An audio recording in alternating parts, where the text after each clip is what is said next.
Hello बच्चों, let's see the question. So the question is, हमें एक रिएक्शन दी गई है CrO4 माइनस की रिएक्शन करवानी है H प्लस एंड H2O2 के साथ में ईथर के प्रेजेंस में। तो हमें जो प्रोडक्ट मिलेगा वो होगा X और H2O। ठीक है, तो यहाँ पर हमें बोला गया है कि identify the correct statement with respect to H के रेस्पेक्ट में जो स्टेटमेंट रहेगा वो हमें बताना है, करेक्ट स्टेटमेंट। फर्स्ट बोला गया है कि it is an acid anhydride of chromic acid. Next बोला गया है ये रेड कलर कंपाउंड होता है जो कि एक्सट्रैक्ट करते हैं किससे, easily in the ethereal phase में। ठीक है, थर्ड बोला गया है ये क्रोमियम पेरोक्साइड होता है जो कि प्रोड्यूस होता है किसमें, blue colouration in ethereal layer on gentle shaking. And fourth बोला गया है कि ये क्या होता है, Cr2O3 होता है जो कि यूज होता है किसमें, ग्रीन पिगमेंट में। ओके, तो देखते हैं कि इसमें क्या होता है। जैसे कि इसमें बोला गया, सबसे पहले हम रिएक्शन करते हैं। रिएक्शन क्या है, CrO4 2 नेगेटिव है, इसकी रिएक्शन करवाई H प्लस और H2O2 के साथ में, किसकी प्रेजेंस में, ईथर की प्रेजेंस में।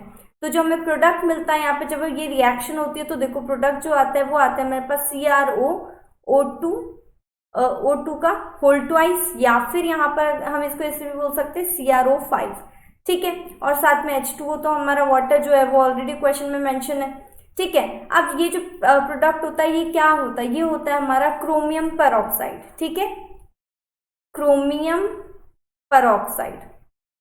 ओके, ये जो होता है ये बटरफ्लाई स्ट्रक्चर होता है इसका। देखो किस तरह से होता है, क्रोमियम इधर डबल बॉन्ड O, यहाँ पर ऑक्सीजन, यहाँ पर भी ऑक्सीजन, यहाँ ऑक्सीजन, यहाँ ऑक्सीजन, इस तरह से इसका बटरफ्लाई स्ट्रक्चर होता है। ठीक है, इसकी यहाँ पर +6 ऑक्सीडेशन स्टेट होती है। ठीक है, अब देखो, अब यहाँ पर जो क्रोमियम पेरोक्साइड है, वैसे तो देखो अगर यहाँ पर ईथर प्रेजेंट नहीं होता तो ये क्या होता, ये हमारा अनस्टेबल होता। ठीक है, बट यहाँ पर क्या है, ईथर प्रेजेंट है। अब ईथर के प्रेजेंस होने के कारण यहाँ पर ये जो है हमारा स्टेबल है। तो जब हमने इसकी रिएक्शन करवाई, इसकी जब हम रिएक्शन करवा मतलब जो हमारा C2H5O एंड C2H, यानी कि ईथर की प्रेजेंस में जब इसकी रिएक्शन होती है तो ये जो होता है यहाँ पर, ये जो इसके लोन पेयर्स होंगे यहाँ पर क्या करेंगे, यहाँ पर ये अटैक कर देंगे।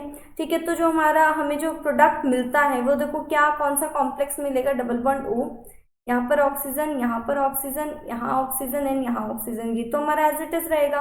और यहाँ पर क्या आ जाएगा, इस तरह से ऑक्सीजन, और यहाँ पर आता है हमारा C2H5 एंड इधर भी आता है हमारे पास C2H5। ठीक है, इस तरह से आएगा।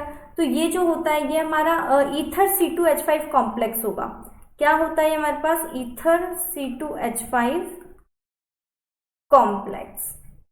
ओके, अब देखो, अब ये जो ईथर C2H5 कॉम्प्लेक्स होता है इसका कलर क्या होता है, ये होता है हमारे पास ब्लू कलर। ठीक है, किसमें होता है, ये हमारे पास ब्लू कलर में होता है। ओके, तो अब देखो, अब बात करते हैं हम ऑप्शंस की। यहाँ पर बोला गया है कि ये क्या है, acid anhydride of chromic acid का। तो देखो यहाँ पर एसिड एनहाइड्राइड नहीं आ रहा है, यहाँ पे कॉम्प्लेक्स आ रहा है C2H5 का, ये ईथर C2H5 कॉम्प्लेक्स आ रहा है यहाँ पे।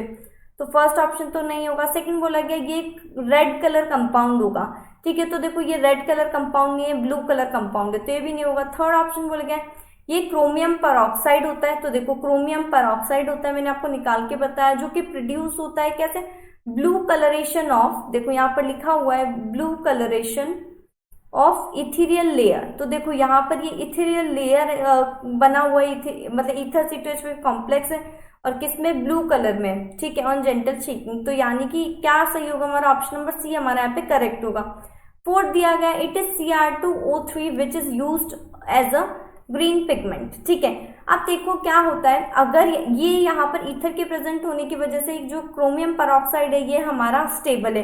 बट अगर यहाँ पर ईथर प्रेजेंट नहीं होता, अगर यहाँ पर मैं आपको ऑप्शन नंबर डी के बारे में बता देती हूँ, अगर यहाँ पे ईथर प्रेजेंट नहीं होता तो ये अनस्टेबल रहता। अब अनस्टेबल रहता तो Cr+3 से यहाँ पर इस आयन से यहाँ पर रिएक्शन होती है, जो हमें प्रोडक्ट मिलता वो आता है हमारे पास Cr2O3। ठीक है, और ये जो होता है ये हमारा होता है ग्रीन कलर में। ठीक है, बट ऐसा कब होता है, जब यहाँ पर हमारे पास ईथर प्रेजेंट नहीं होता। बट यहाँ पर हमारे पास ईथर प्रेजेंट है। ठीक है, तो हमें क्या मिल रहा है, हमें मिल रहा है क्रोमियम पेरोक्साइड। ठीक है, तो इस हिसाब से हमारे पास ऑप्शन नंबर डी भी रॉन्ग होगा। तो क्या सही होगा, only option number C is our final answer. I hope you understand. Thank you and best of luck.